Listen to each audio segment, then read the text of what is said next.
close your eyes, settle into something warm, and imagine New York City in the final days of December 1947. The war was finally over. Soldiers had come home. Children filled the streets with a new kind of laughter. The laughter of a generation that had only ever known peace. The department store windows glowed with holiday magic. Rockefeller Center sparkled under its tallest Christmas tree to date, and Manhattan hummed with a cozy mix of jazz, optimism, and cigarette smoke drifting through the glow of neon lights. It was a season of renewal. And nothing, absolutely nothing, suggested that one of the strangest storms in American history was quietly gathering strength just beyond the horizon. There was no bitter wind, no warning sirens, no grim forecasts scrolling across newspapers or radio bulletins.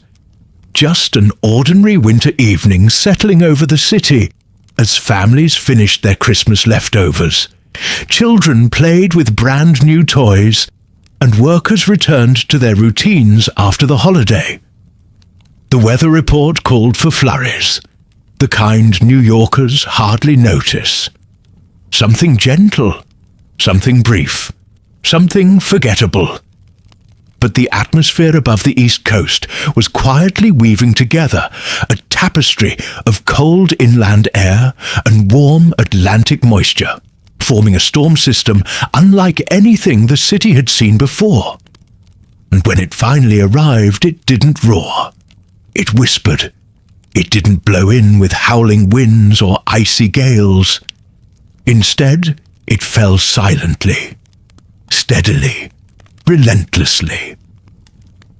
By the time the city awoke on December 26th, more than 26 inches of snow had drifted into the streets, the heaviest snowfall New York had ever recorded at the time. Subways disappeared beneath white mounds. Buses sat frozen in place. Entire neighborhoods vanished under a blanket of snow. New York, a city famous for its noise, suddenly grew quiet. So quiet that many residents would later describe it as otherworldly. Tonight, we're going to step back into that remarkable moment. A time when the largest city in America was brought to its knees not by war or disaster, but by snowflakes that fell gently from a calm winter sky. This is a story of confusion and wonder, frustration and beauty, chaos and community. And like all great holiday tales, it's also a story about how people come together when the world around them suddenly slows down. Before we begin our journey through the Christmas blizzard of 1947, I'd love for you to take a moment and leave a comment below telling me where you're watching from. Holiday history has viewers all around the world, and it's always a joy to see how far our little storytelling community has reached. Now, pull your blanket a little closer, listen to the soft hum of whatever's warming your home tonight, and join me as we step into a New York City frozen in time. A city caught in the quietest storm it never expected.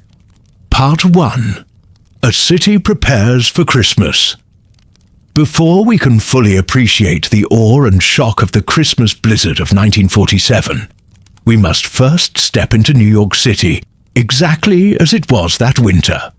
Hopeful, bustling, and brilliant with the glow of holiday cheer. It was a December defined not by hardship, but by a renewed sense of possibility. The world had begun to stitch itself back together after World War II, and New York stood confidently at the center of that revival. The holiday season in 1947 felt special. It carried the weight of years lost to rationing, absence, and uncertainty, and the relief of finally celebrating freely again.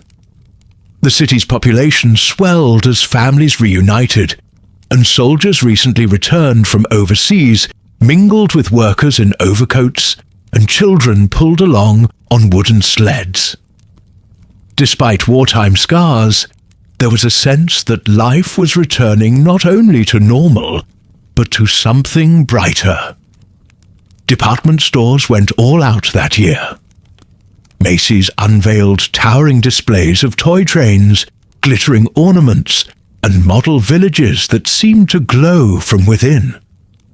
Crowds pressed against window glass outside Saks Fifth Avenue to watch animated scenes of elves assembling bikes and dolls. Inside, every floor was crowded.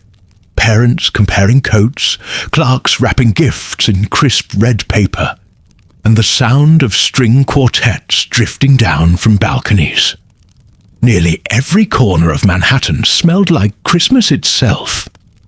Roasted chestnuts crackled in metal trays on street carts. Vendors selling paper cones of sugared almonds called out above the chatter.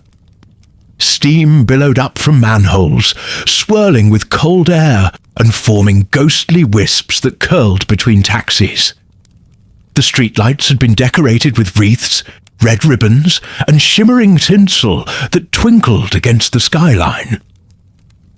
Rockefeller Center, always the city's holiday crown jewel, had outdone itself. The 1947 tree, a magnificent Norway spruce, stood taller than any before it. Nearly 7,500 lights glimmered across its branches, casting reflections on the ice rink below. Children skated in pairs, their scarves fluttering, while their parents warmed hands around paper cups of hot chocolate. Returning veterans paused at the base of the tree, often silently, taking in a sight they had dreamed of while far from home. The city that winter felt charmed, blessed even. And beyond a few cold snaps, nothing about the season suggested any great disturbance was looming. But weather, especially in an era before radar and satellite imaging, was a mystery. A puzzle pieced together through observation, instinct, and incomplete data. And in December 1947, that puzzle began shifting in ways no one could see. If you were to open the newspaper in the days leading up to December 26th, you'd find no bold headlines warning of a massive storm, no meteorologist sounding the alarm, no radio announcer urging residents to prepare. Instead, the forecast was simple and unremarkable. Light snow flurries expected, little accumulation. In the 1940s, forecasting was equal parts science and intuition. Meteorologists relied on a scattered network of surface observations, hand-drawn weather maps, and sparse upper atmosphere readings from weather balloons. Radio sondes provided data, but not with the accuracy or frequency needed to detect sudden atmospheric shifts. Computers, which today digest millions of weather variables in minutes, were not yet part of the equation. So when warm, moisture-rich air began rising from the unusually warm waters of the Atlantic, no one realized what it might mean. And when a sheet of Arctic air pressed down from Canada towards the northeastern states, the pieces of a major snowstorm were quietly falling into place, unnoticed, unpredicted, and entirely misunderstood. It wasn't just the ingredients of the storm that caught forecasters off guard. It was its behavior. Most significant winter storms that hit the East Coast announced themselves with gusto. Fierce winds, plunging temperatures, and rapid atmospheric pressure drops that signal a system rapidly intensifying. But the storm that would blanket New York after Christmas behaved differently. It was quiet, unassuming, almost gentle. Instead of swirling aggressively, the low-pressure system stalled offshore, allowing the cold and warm air to mingle in a uniquely stable way. Snow formed continuously, but fell straight downward, not driven by winds, but by gravity, and the ceaseless production of moisture above the coastline. It was the meteorological equivalent of a faucet left running over the city. Some meteorologists later admitted the storm baffled them even after it arrived. Snowstorms simply didn't behave this way. But on Christmas night in 1947, no one knew any of that. Families finished their dinners. Roasted ham, potatoes, rolls browned to perfection. Radios played Bing Crosby, Nat King Cole, and the final broadcasts of holiday concerts. Children drifted to sleep with new toys tucked at the foot of their beds. Outside, a few flakes may have begun to fall, but nothing that would turn heads or stir concern. No one sharpened a shovel. No one checked their coal supply. No one left extra time for work the next morning. New Yorkers, always confident in their ability to handle winter weather, had no idea they were walking straight into the largest snowfall in the city's recorded history.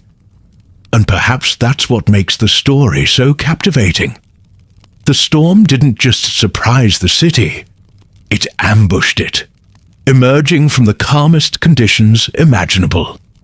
It would fall without warning, without wind, and without mercy, reshaping the city overnight and etching itself into the memories of millions. Part 2. December 26, 1947. The day the snow fell silent. New Yorkers awoke on the morning of December 26th, expecting an ordinary post-holiday Friday. Some were returning to work. Others were spending the day visiting family, finishing leftovers, or venturing out to exchange gifts that didn't quite fit. Children were busy breaking in new skates, dolls, and model train sets. Shops reopened, restaurants resumed their routines, and radios crackled with cheerful music to ease everyone back into daily life. Outside, the first flakes drifted down from a pale, milky sky, soft, slow, and so delicate they almost disappeared before reaching the sidewalk. Snowfall in late December was hardly news, and most people didn't notice anything unusual at all. Street sweepers continued their rounds. Delivery trucks rumbled along their routes. Taxis honked impatiently, weaving through traffic as they always did. But by mid-morning, something subtle began to shift.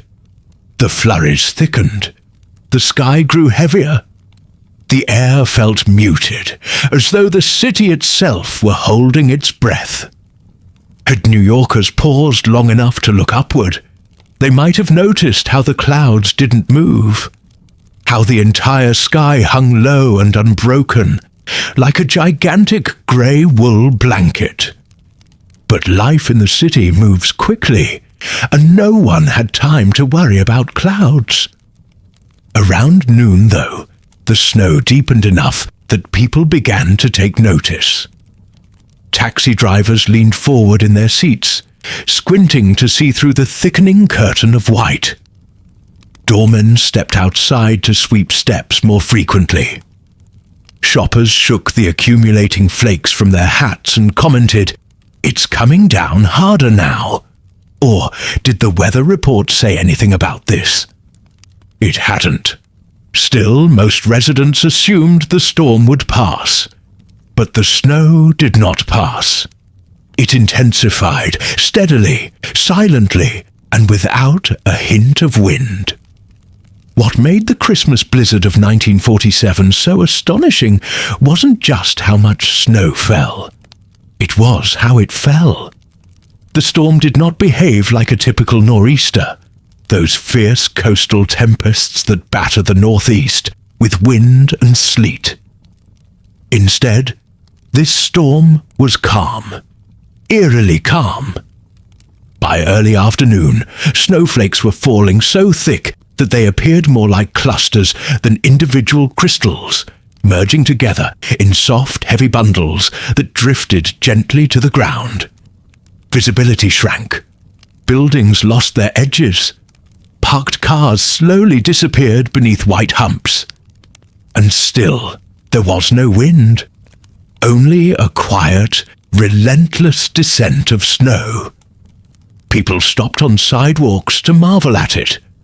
Some described the scene as dreamlike. Others found it unnerving. Office workers leaving for lunch stepped into drifts already brushing their ankles. Children squealed with delight, throwing fistfuls of snow into the air, their laughter echoing strangely in the muffled city. But as the flakes grew larger and the snowfall deepened, the atmosphere shifted from playful to bewildered.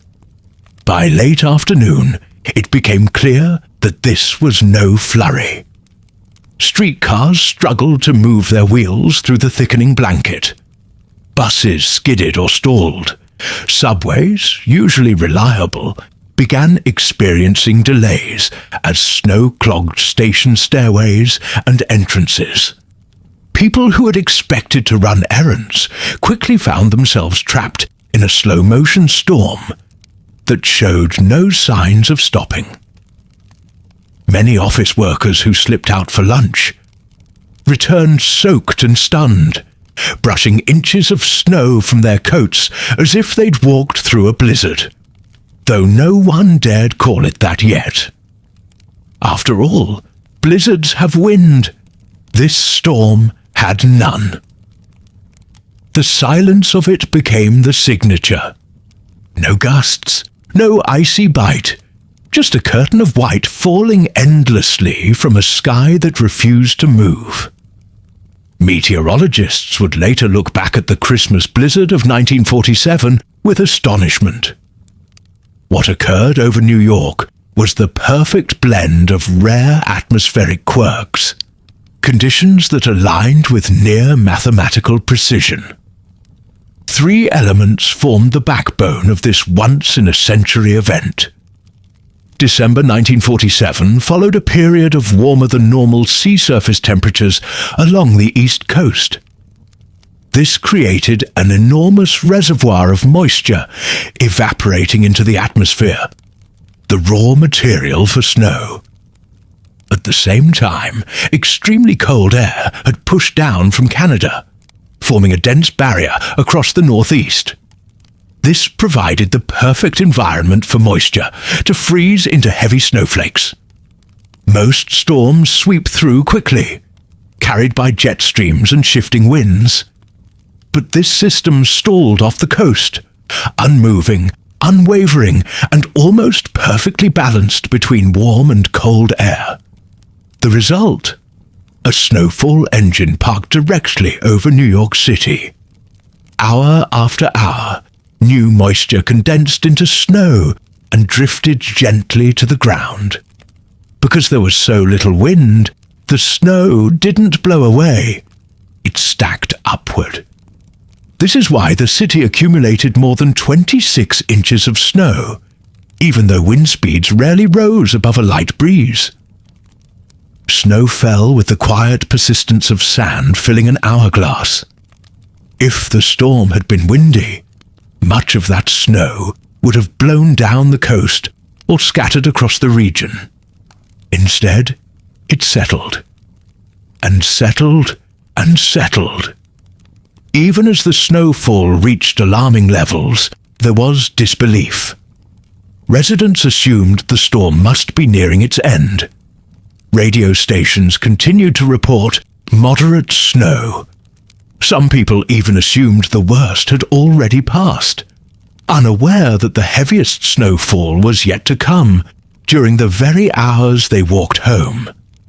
It was a slow-building astonishment, a moment when the city was too busy to realize it was being transformed. Foot traffic became more labored, legs sank deeper with each step. Car tires spun helplessly. Delivery men abandoned carts and sought shelter. a few adventurous souls attempted to ski down city streets, gliding past bewildered pedestrians. Late in the evening, the streets quieted. Stores closed early. Restaurants filled as travelers took refuge. And the snow continued. No one yet understood that they were living through a storm that would enter weather textbooks, reshape the city's infrastructure, and become a defining winter memory for an entire generation. What began as a simple flurry was now rewriting the story of New York's winter, and soon the city would be forced to confront just how unprepared it truly was. Part 3. A City Paralyzed. As evening settled over New York on December 26, 1947, the city finally began to realize something was terribly wrong. What had started as a curious, quiet snowfall had intensified into an unyielding curtain of white. By nightfall, it was no longer simply snowing. It was accumulating at a pace that felt impossible. The city's iconic transportation network, usually the beating heart of New York's winter resilience, began to fail piece by piece. The subway entrances were among the first casualties. Many of them sat below street level, accessible only by staircases that quickly transformed into chutes of powder. Commuters coming and going tramped snow down the steps, but fresh flakes replaced what they brushed away within minutes. Soon the stairs vanished entirely, buried beneath smooth, undisturbed mounds of snow that looked more like the slopes of a hill than the entrance to a train. Inside the system, trains could still run in some places, but the issue was getting to them. Newspaper reports described crowds gathered beneath awnings and building overhangs, staring helplessly at subway entrances swallowed whole. Transit workers shoveled furiously, only to watch their labor undone immediately by the relentless snowfall. Above ground, the situation deteriorated even faster. Trolley lines froze, bus routes stalled, streetcars skidded on rails that offered no traction whatsoever. The weight of the snow brought traffic to a standstill. Taxi drivers abandoned their cabs mid-route, trudging home on foot as their vehicles sank deeper into drifts. Delivery trucks, some carrying fresh bread or milk, were stranded halfway through their rounds. Passengers bundled in coats and wool scarves attempted to walk home, but the snow was so deep by early evening that each step required effort. Thighs lifting, boots plunging downwards into snow that swallowed ankles and eventually calves. At LaGuardia Airport, snow piled up on the runways so quickly that plows couldn't keep pace. Idlewild Airport, the massive new airfield that would later become JFK, shut down entirely. Planes sat encased in icy shells, their wings blending with the whiteness around them.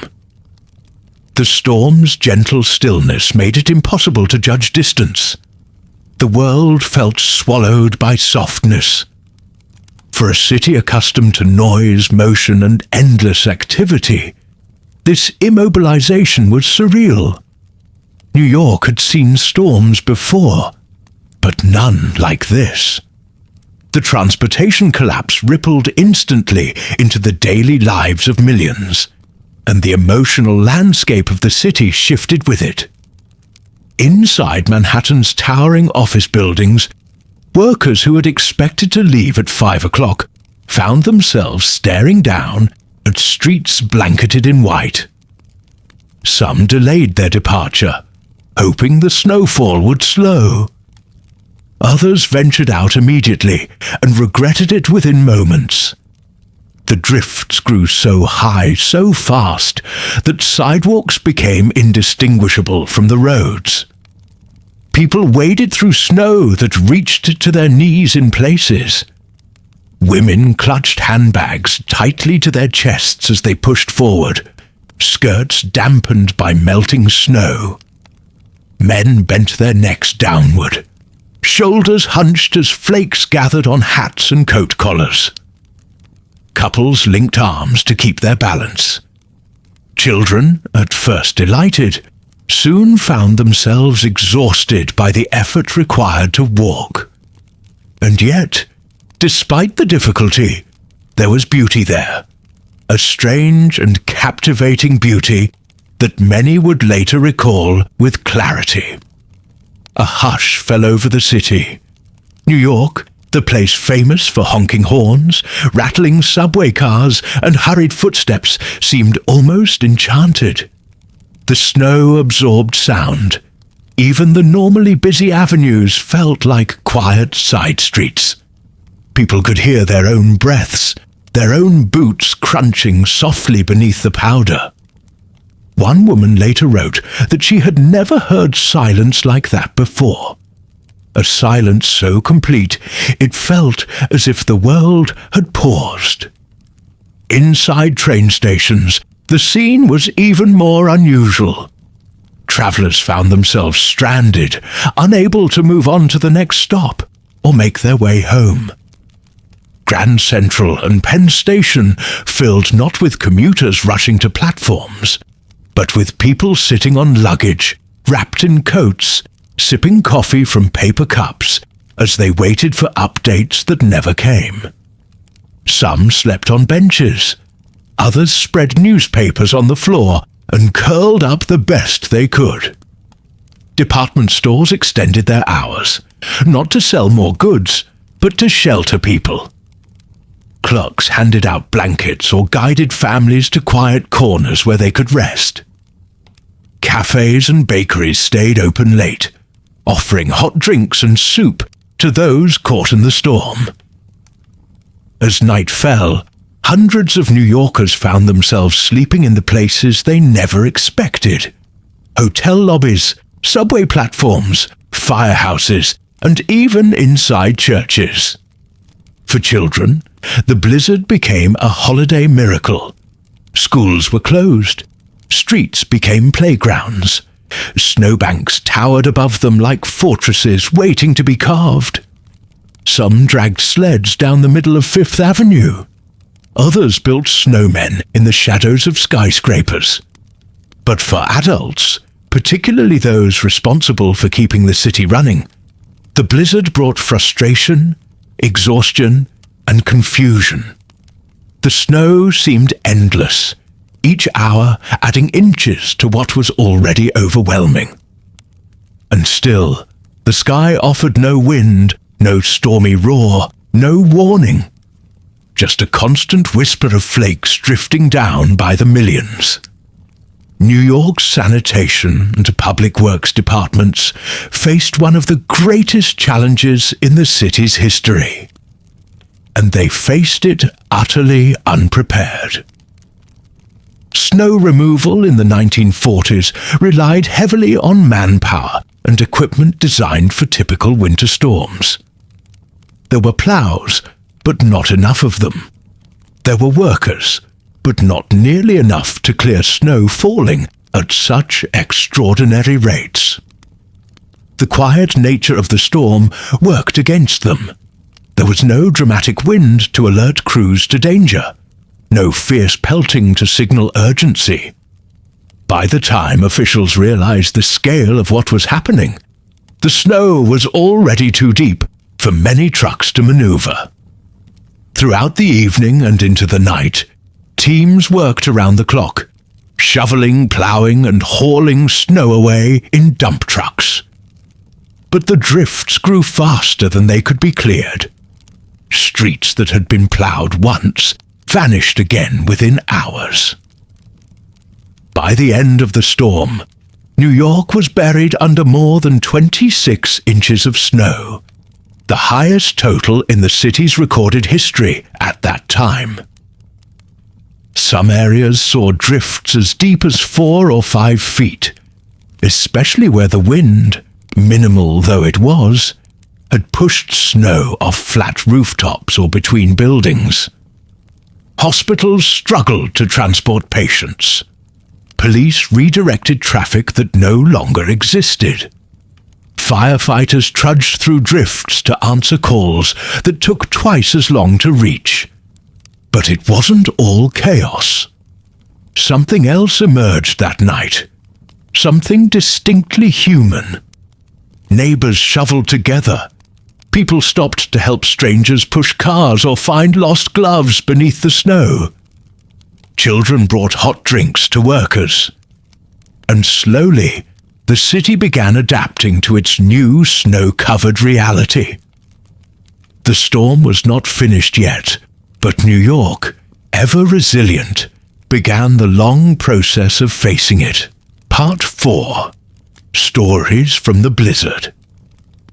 Every great storm leaves behind numbers, inches of snowfall, temperatures recorded, damage, totals tallied. But what people truly remember are the stories. And the Christmas blizzard of 1947 left behind hundreds of them. Small acts of kindness, moments of quiet bravery, and scenes that revealed the softer side of a city often described as sharp and hurried. One of the most common sights across Manhattan, Brooklyn, and Queens that night was groups of strangers forming impromptu human chains to rescue motorists. With vehicles trapped in drifts up to the windows, drivers quickly realized they couldn't free themselves. So pedestrians stepped in, linking arms, digging out tires with gloved hands, pushing with all their might. It didn't always work, but the effort mattered. New Yorkers, always ready with an opinion or complaint, showed once again that beneath their rough edges lived hearts of pure gold. In the Bronx, an elderly woman named Mrs. Donnelly found herself trapped halfway between her apartment building and the nearby corner grocer. The snow had risen so quickly that she lost her footing, falling backward into a drift so deep she could hardly move. Two teenagers who had been out tossing snowballs at street lamps rushed over, lifting her gently by the arms, escorting her the rest of the way to her building. She would later say that she thought she might vanish into the snow like a dropped glove, had they not helped. In Brooklyn, a group of restaurant owners on Flatbush Avenue kept their doors open long past midnight, offering warm bowls of soup and coffee to anyone who needed shelter. Patrons sat elbow to elbow at counters and tables, sharing stories, trading cigarettes, listening to the radio updates that never seem to change. Moderate snowfall continues. Somewhere in Queens, a bus full of passengers became snowbound at an intersection.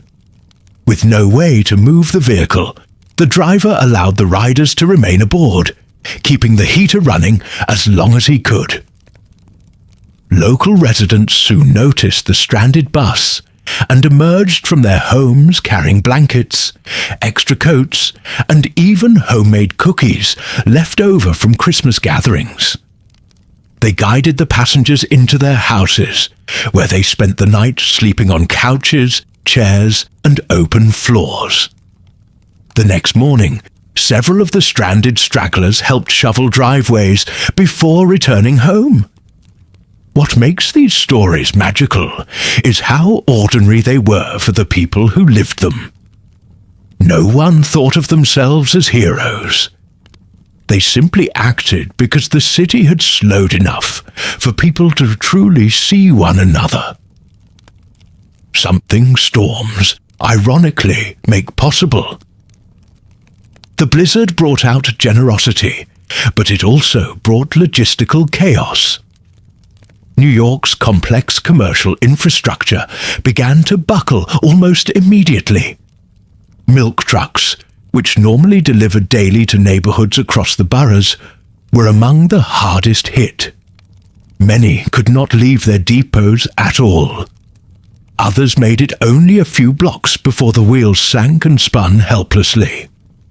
Families accustomed to fresh milk each morning found their bottles frozen solid on stoops or missing altogether.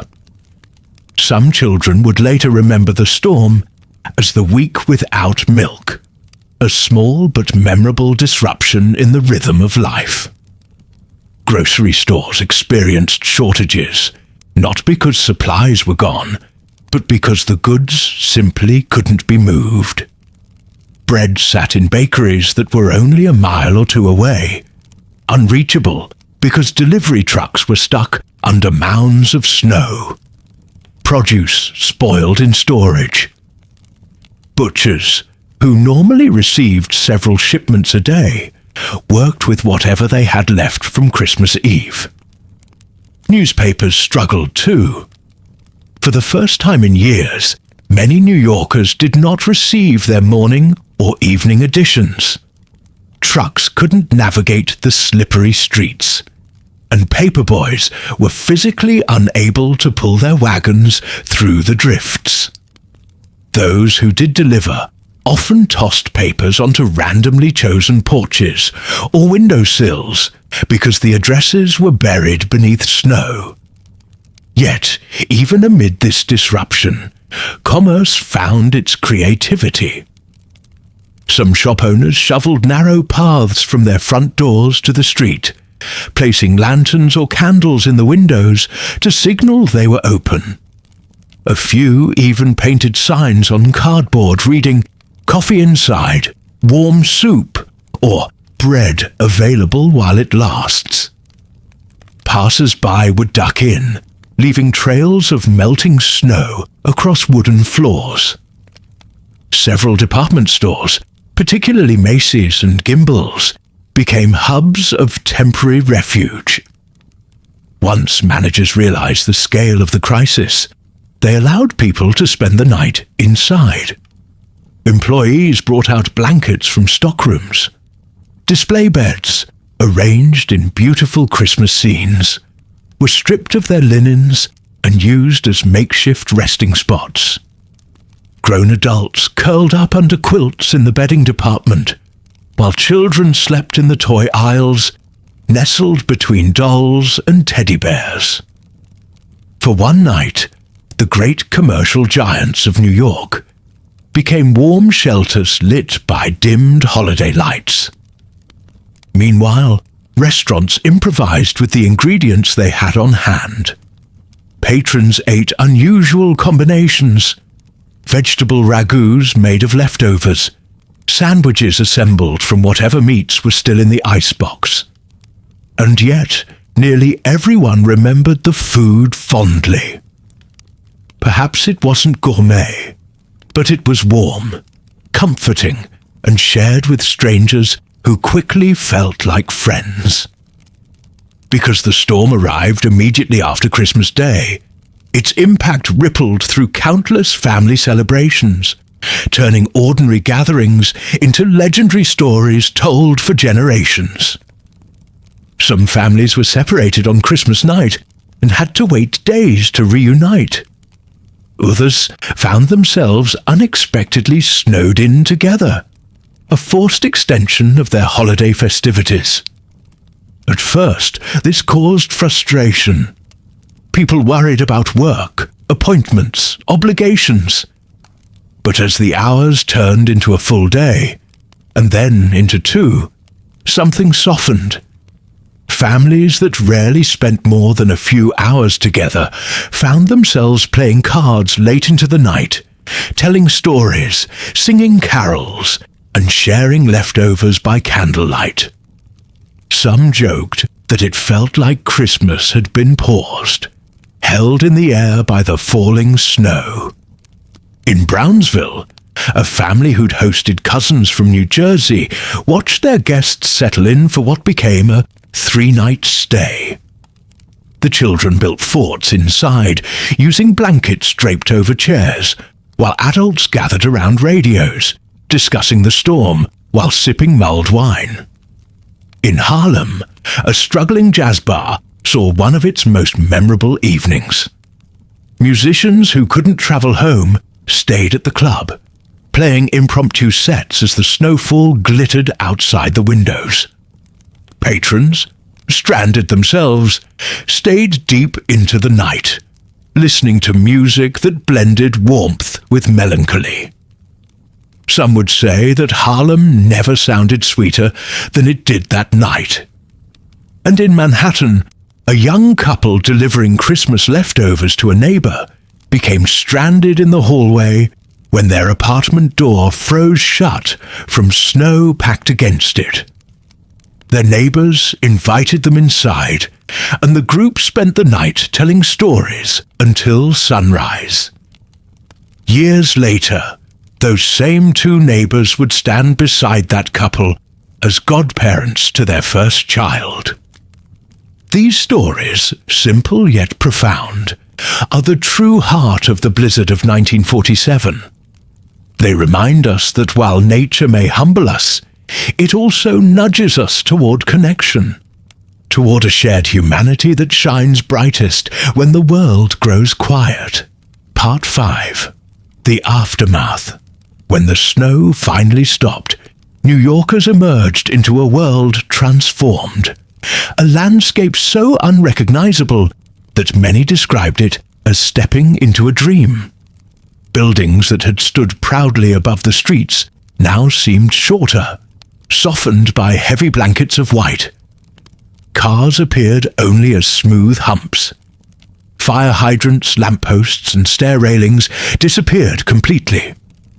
Even the colors of the city, the yellows of taxis, the brick reds of row homes, the deep greens of holiday wreaths, were erased beneath a glowing, pristine silence.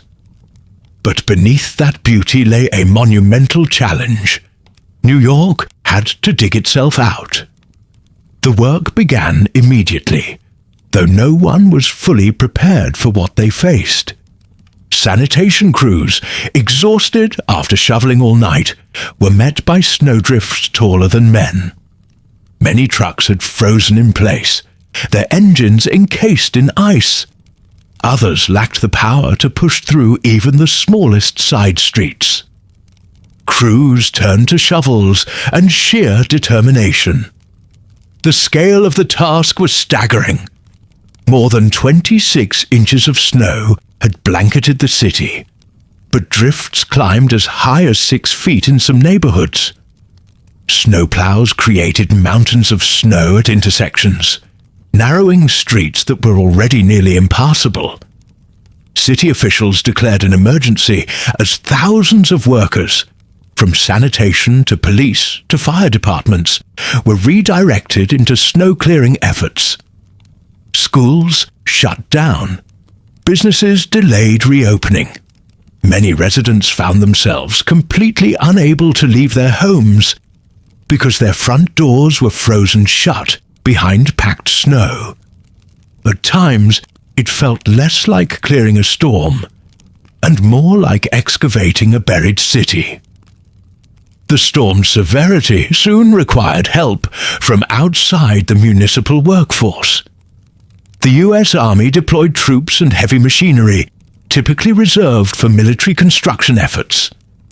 Giant bulldozers, earth movers, and trucks designed to haul tons of gravel or timber were repurposed to move snow.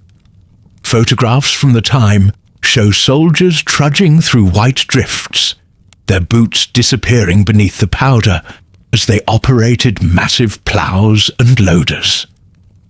Children watched from windows, mesmerized by the sight of army equipment rolling down city streets.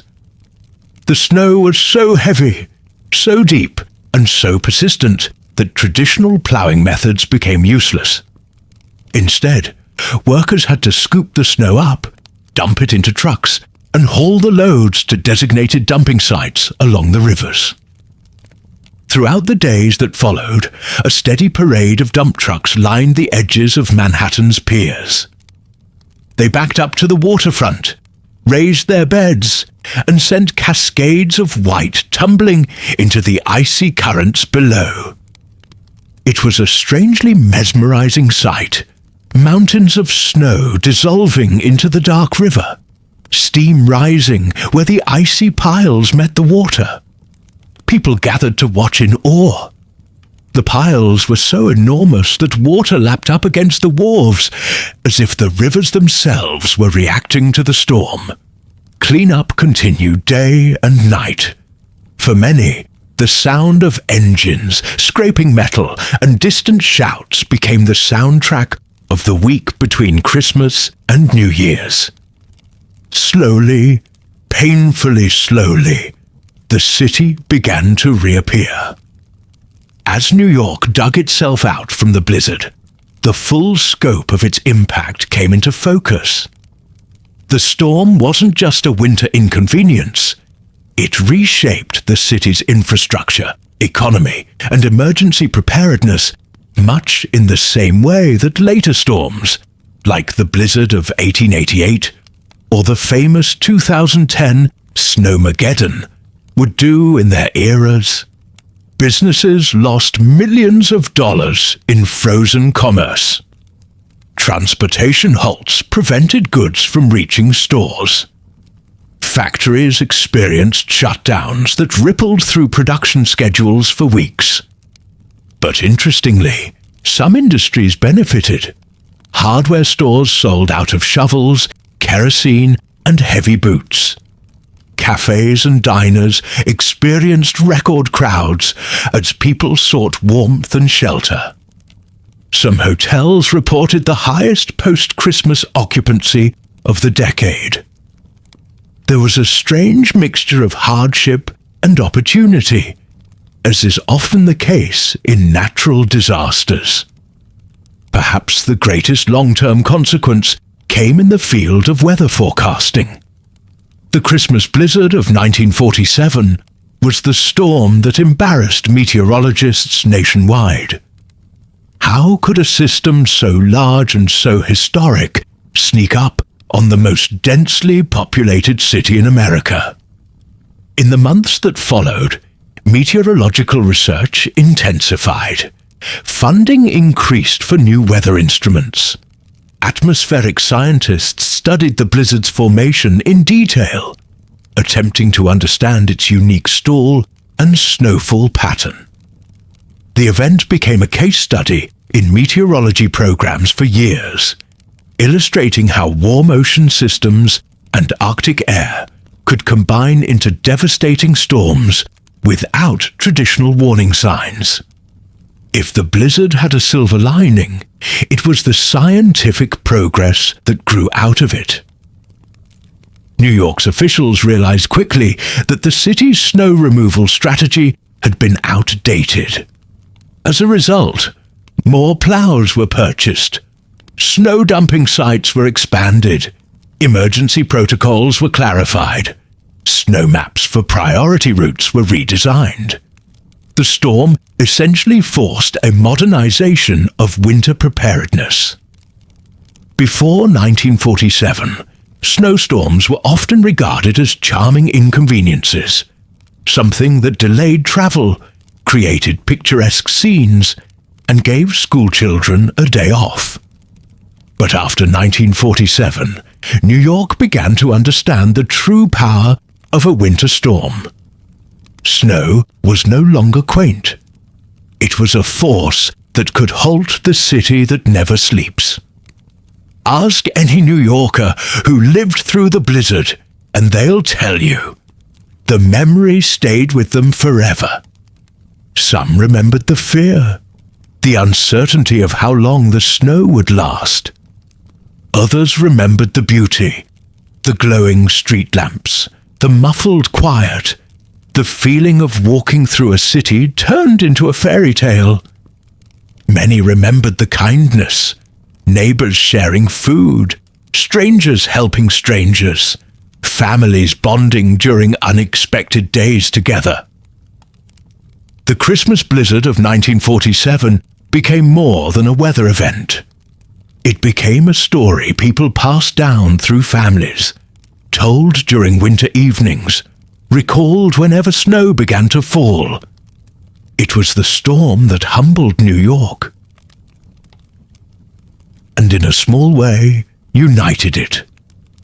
As New York slowly returned to life in the final days of December 1947, something lingered in the air. Something more than the crunch of snow beneath boots or the distant hum of plows clearing the last stubborn drifts. It was a feeling, a sense that the city had lived through something unforgettable and had been changed by it. The Christmas blizzard of 1947 had arrived without warning. It fell without fury.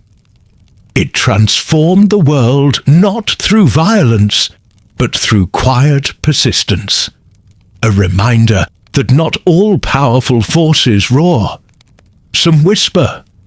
For many New Yorkers, the days that followed felt strangely peaceful. The noise returned, yes. The honking taxis, the rumbling trains, the familiar clatter of daily life. But it returned gradually, as though the city were waking from a deep winter sleep. Children continued to sled down streets that were still half blocked by giant mounds of snow. Neighbors lingered in doorways to chat, still feeling the closeness forged during the storm. Shopkeepers shoveled paths each morning, waving to customers they had shared shelter with just days earlier. In a city known for moving fast, the blizzard had forced everyone to slow down, to breathe, to look around, to notice things and people they might otherwise have rushed past. And yet, the storm also revealed something timeless about New York: its resilience. Even buried under more than 2 feet of snow, even halted and humbled, the city did what it always does. It adapted. It pushed forward. It found a way to rise. In the decades that followed, many winter storms would blanket New York, some even more dramatic in their wind or their headlines. But none would capture the imagination quite like the blizzard of 1947. None would fall with such quiet beauty, or surprise so many, or leave behind quite so many stories. Stories of hardship, yes, but also of generosity, humor, humanity, and unexpected magic. It became one of those rare moments when the city's memory aligned, when millions of people could say, "I remember where I was when the snow fell." Some were stranded in department stores. Some slept in train stations. Some shoveled through the night. Some simply watched from windows as white flakes drifted down like confetti from heaven. But all of them lived through something extraordinary. As we close our story tonight, picture the city as it looked in the earliest morning hours after the storm. The streetlights glowing amber against untouched snow, steam rising gently from manholes, the world still hushed, still wrapped in winter's embrace. Imagine the way the snow sparkled beneath the lamps, how silence hung over the avenues like a lullaby. And imagine, too, the people of New York, stepping into that snow, boots crunching softly, their breath visible in the cold air, ready to rebuild, reconnect, and return to life. The Christmas blizzard of 1947 was more than a meteorological anomaly. It was a moment suspended in time, a reminder that even in the busiest city in the world, peace can descend unexpectedly, softly, beautifully. Thank you for spending this quiet winter night with me on Holiday History. If you enjoyed this journey back through one of New York's most remarkable winters, I invite you to explore more stories like this on the channel. And if you'd like to support the creation of these videos, you'll find a link to our Patreon below. For now, wherever you are watching from tonight, may your home be warm, may your winter be gentle, and may a little bit of holiday magic find its way to you, just as it did to New York in the snowy winter of 1947.